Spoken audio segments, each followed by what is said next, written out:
Selamat siang Indonesia, selamat siang Balikpapan. Kemudian apa kabar Anda di Manado, di Sumbawa, dan dimanapun yang bisa mengakses kita melalui www.radiodayfm.com. Kemudian juga selamat siang sahabat-sahabat kita di Singapura, Hong Kong, Taiwan, Australia, yang langsung bisa mengakses kita melalui Shinetown Telecommunication Hong Kong Limited ya. Dan di studio Selasa kita akan selalu bedah buku ya. Bukunya siang ini adalah tentang biar muda tapi bahagia. Bukan muda itu udah diupas-awasin apa nulisnya tua ini bukan muda. Iya biar sepuh gitu ya. Biar tua tapi bahagia ya. Luar biasa sekali tengah kesibukan jadwal padat ya, kenegaraan gitu ya. Kita masih bisa mengundang Ibu Ani untuk ke studio ya. Apa kabar? Ibu Ani yang mana? Nanti yang aslinya marah loh. Ya kenegaraan yang mana? Kenegaraan dapur ya.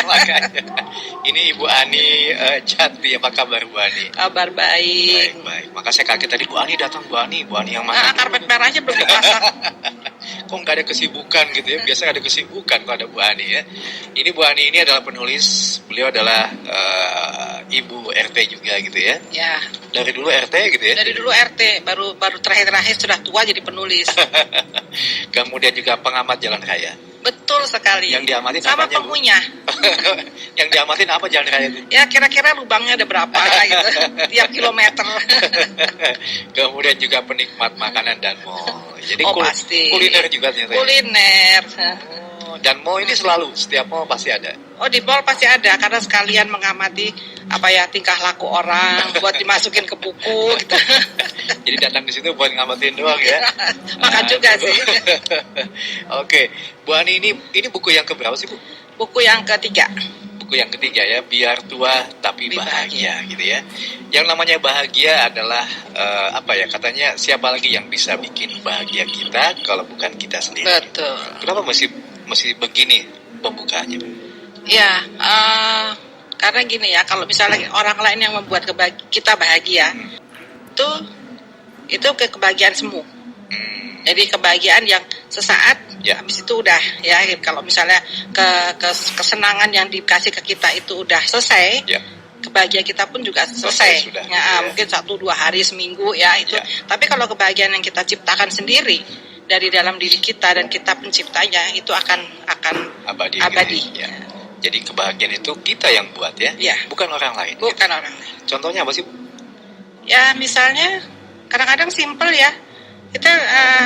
Misalnya kita masih misalnya kan kebahagiaan ini kan sebetulnya bukan hanya untuk orang tua ya. Betul. Jadi kenapa judulnya biar tua tapi bahagia itu karena agak nyimpang nih dari pertanyaan ya.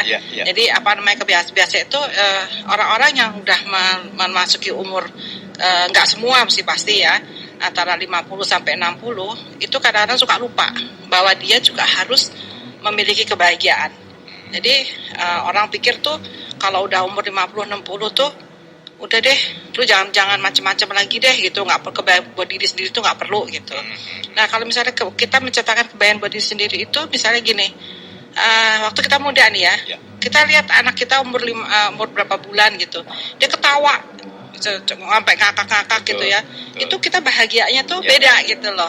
Meskipun itu juga yang diberikan dari orang lain ya, tapi kita menciptakan kebahagiaan dengan kita melihat anak kita yang masih bayi itu ya, ketawanya lucu ya kan, pipinya gembul misalnya gitu. Tingkah lakunya. Nah, itu kan kita menciptakan buat diri kita sendiri. Betul. Nah, kalau misalnya waktu kita udah ujur nih ya, kebahagiaan yang kita ciptakan tuh pada waktu bukan ujur lah ya, misalnya udah di atas 40 ya.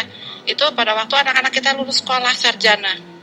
Nah, itu kan sebetulnya kan kebahagiaannya beda ya, itu abadi banget ya, maksudnya itu nggak akan hilang kan kalau kita pakai toga di foto gitu ya, terus dia bawa ijazah meskipun baru sementara misalnya gitu ya, tapi itu kan kebahagiaannya kan itu benar-benar nggak bisa dibandingin sama apapun juga gitu. Nah itu bahagia yang abadi. Oke, jadi ternyata bahagia itu bisa bermacam-macam. Iya. Tapi kembali adalah bagaimana kita bisa menciptakan itu ya Bu ya. Iya. Karena kalau kita tidak bisa menciptakan, itu nggak akan bisa terjadi. Begitu. Dan sekali lagi tadi disampaikan bahwa Bu Ani Jati ini memang suka hobinya nongkrong di kafe gitu ya, ngopi gitu ya. Cuman buat ngamatin lirik tingkah laku orang gitu ya. Karena kalau gitu ya benar. Itu kita semua kita dapatkan dari waktu kita duduk-duduk di mall itu ya, itu kita dapatkan semuanya. Kalau misalnya kita cuman jalan gitu ya, kita nggak sambil duduk, kita nggak dapat apa-apa. Jadi kadang-kadang cuman secangkir kopi ya, makanya ini bukunya kenapa covernya tuh secangkir kopi dan kacamata. Karena biasanya kan kalau kita udah anak muda pun banyak yang udah pakai kacamata plus ya, terus kopi juga ya kan. Jadi ya, itu kan semua orang kan minum ya pada saat kita duduk di kafe kan. Oke. Dan katanya kata Ibu Jati di pembelajaran pengamatan wajah, dan ternyata membuat Ibu Jati ini mulai pandai membaca sifat gitu ya. Iya benar. Jadi tahu ya Bu ya. Jadi tahu. Wah ini lagi. Saya tahu nih penyiarnya nih sekarang lagi kenapa gitu ya, jatuh cinta nih kayaknya. Jatuh cinta. Waduh, bahaya juga nih bisa diamati lebih. Kalau Mas yang satunya nih kayaknya lagi pikirannya lagi jauh gitu nih kayaknya. Ya jauh dari tadi pengen makan Bu, nggak bisa Bu. Iya jauh di warteg depan ini kan. Kerubuk bunyi udah kayak gitu kan. Gitu. Ini namanya kebahagiaan, katanya yang ditemukan oleh setiap orang itu berbeda-beda kadarnya ya. Dan kebahagiaan itu adalah gabungan dari rasa dan emosi. Benar. Betul ya. Dan kebahagiaan itu seperti seperti baju gitu. Bukan seperti baju itu kan itu melekat di diri kita ya. Nah itu maksudnya begitu. Gitu. Artinya bisa ditinggalkan juga dong kalau gitu ya. Bisa, kebahagiaan itu bisa tergantung kita sendiri sih semuanya ya. Kita melupakan kebahagiaan itu dalam arti kita tinggalkan kebahagiaan itu. Ya kalau memang kita maunya begitu ya, kita bisa. Ya kita di dalam keramaian pun ya, orang lain di sekeliling kita ya, kita makan rame-rame satu meja ya, semua happy. Tapi kita nggak bisa happy. Ya kan, hilang mood kita, semua bisa itu. Seperti kita hidup di kota besar gitu ya, padahal ramai banget, tapi rasa kesepian gitu ya, bisa aja gitu. Bisa, begitu itu terjadi bisa. Oke, itu namanya. Jadi istilahnya kan ada yang bilang kesepian di antara keramaian gitu ya. Betul, nah itu. Mestinya kan kebalik gitu ya. Kebawa rame juga, tapi nggak bisa. Nggak bisa juga, meskipun kita ketawa, itu kita tetap ketawa bohong ya kan. Nah itu. Kamuflase lah gitu ya. Ya. Dan tapi kalau cerita tentang perempuan lebih kuat dari laki-laki ini apa alasannya Bu? Itu pengamatan kita sehari-hari ya. Saya sebagai laki-laki jadi, protes ya. Apa perlu kita berantem di lapangan depan? Apa nih maksudnya Bu? Lebih kuat nih. Saya melihat dari gini ya, duda dan janda.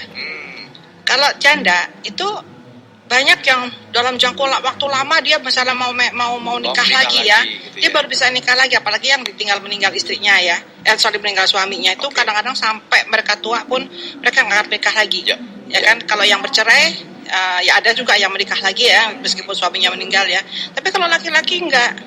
Jadi dalam jangka waktu dekat itu mereka udah buru-buru cari istri baru gitu loh. Bahkan 4 hari Bu. Nah, udah terbukti kan. Ada 4 hari saya cukup. Maka dari itu jadi. Lewat SMS cukup Bu. Itu dengan segala ini, karena kan kalau laki-laki ya.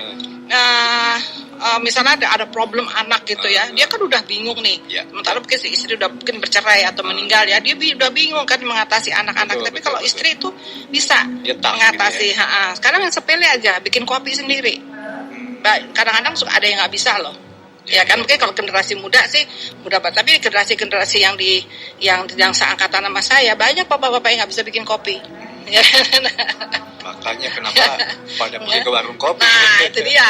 Jadi makanya itu kenapa judulnya saya bilang laki-laki perempuan itu lebih kuat karena itu.